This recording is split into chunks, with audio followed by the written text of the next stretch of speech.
And let's move on and to the third country on our list. And I just got to switch over here. Who is it? It's Malta. And after a very long and elaborate national final, the tiny nation Malta has finally decided on the winner, the Busker. A fun and energetic trio getting ready to pack their bags to spend 2 weeks in Liverpool, hopefully, right? Their song Dance Our Own Party gets to battle for one of the 10 prestigious grand final slots in semifinal 1. And their music is described as a little bit of soul, a little bit of pop, a little bit of funk. And now we are ready to discuss the entry and share our scores. And as always, would love to hear from you in the end as well. And it worked out so well. Arno, why don't you go first again? Yay! I'm actually really sad that the Basker don't get that much love this year. They get they don't get hate, but they get overlooked by many fans. But to me, this is a really good song, and it's really catchy and funky and groovy, and that's actually the kind of song where I think the general mass could listen to at a party, at the background, and they would dance to it, they would enjoy it.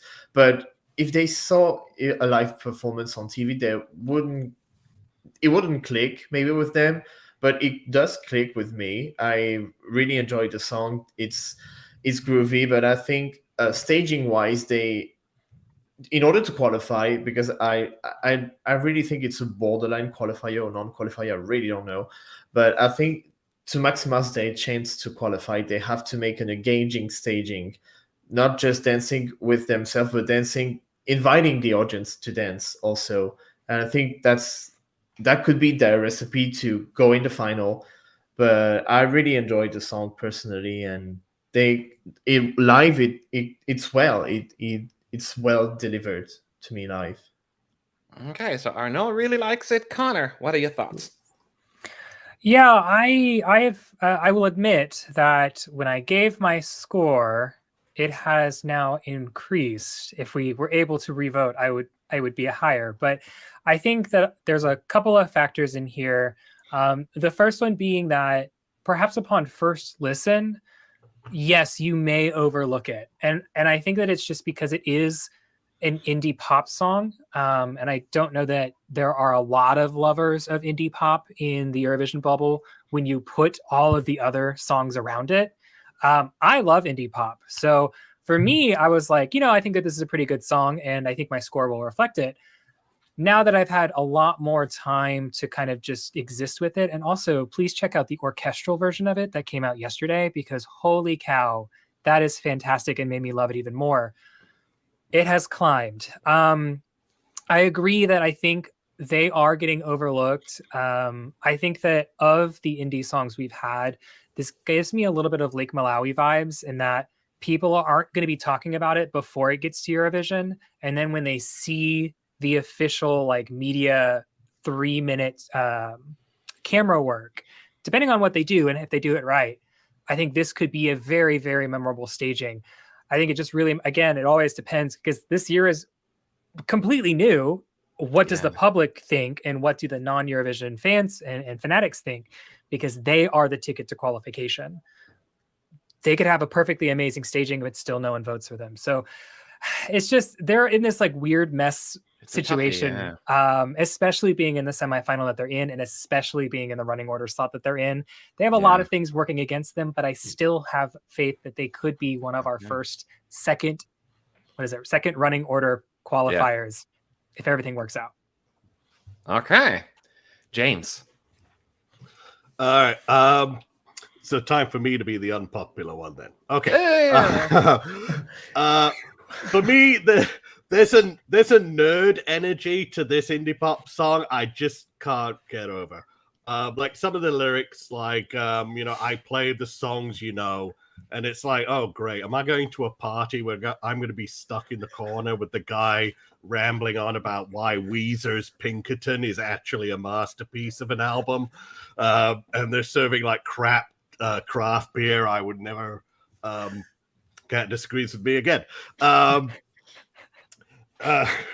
So And then also as well, there's the rather obvious comparison with Epic Sax Guy from Sunstroke Project, but I kind of prefer their bulldozer party approach. Theirs is sort of like a just great spoof of a boisterous party atmosphere, and I'd much rather be at a Sunstroke Project party than one thrown by the busker. Yeah, it's too slight, and it just doesn't connect with me. Okay, well, I'm glad I'm going after you, James. But by the way, I also want to say one of the biggest pet peeves of mine in the Eurovision world is comments like, "This song's overrated. This song's underrated." I'm like, it's just a song that you like and others don't. Like, it drives me crazy. I will say instead, I think it is underappreciated. How about that? One of the most played songs on my playlist this year, and I'm sorry, James, but it is my Epic Sax Guy. This is what I'm jiving with, and I love the nerdiness of the song. I think that's what I'm gravitating towards.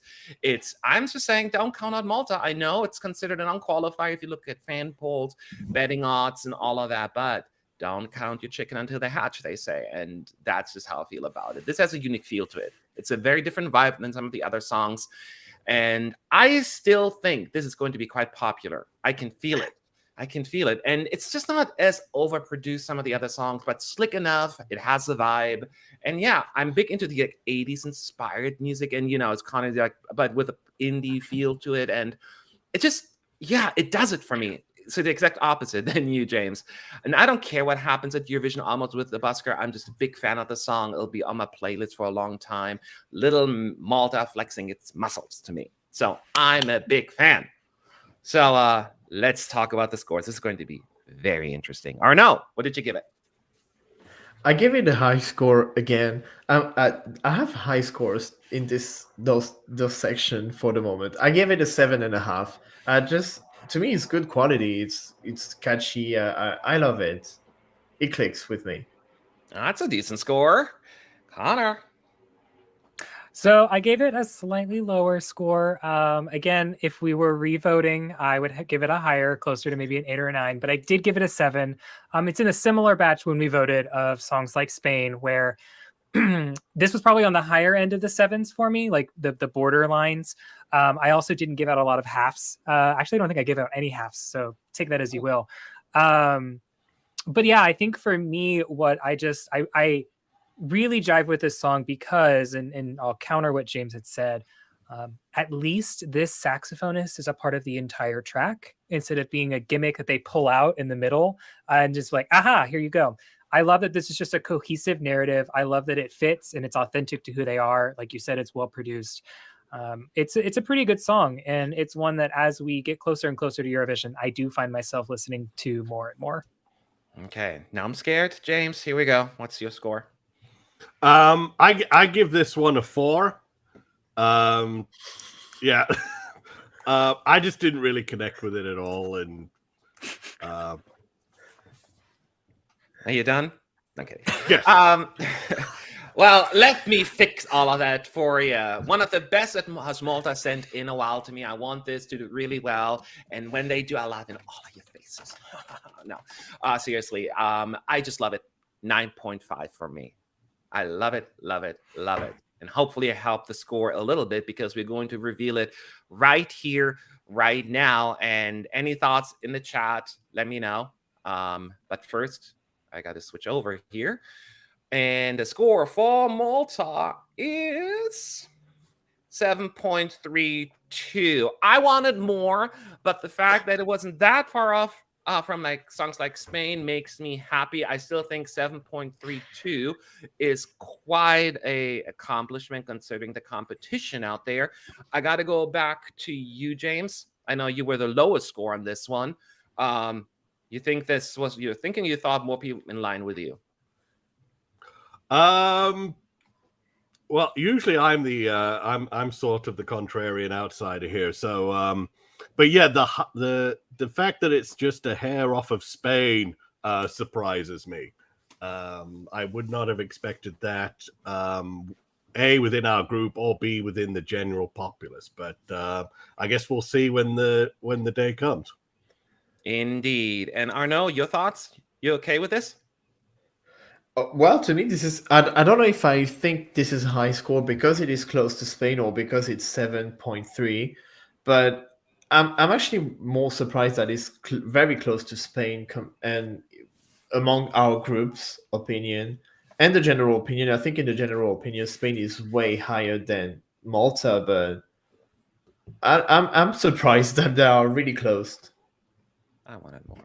Now I'm okay with it. I mean, I understand this is the one the more that I'm not as in line with a lot of people, but I'm glad actually it's not. I thought it was going to be lower. So this is actually a really good score in my book. Sarka is saying, look, us outsiders need a party bop as well. I love it. And Fernandez saying it's a very decent score, actually. So people do agree that is a good score. I know we start out with two very popular songs, Sweden and Spain.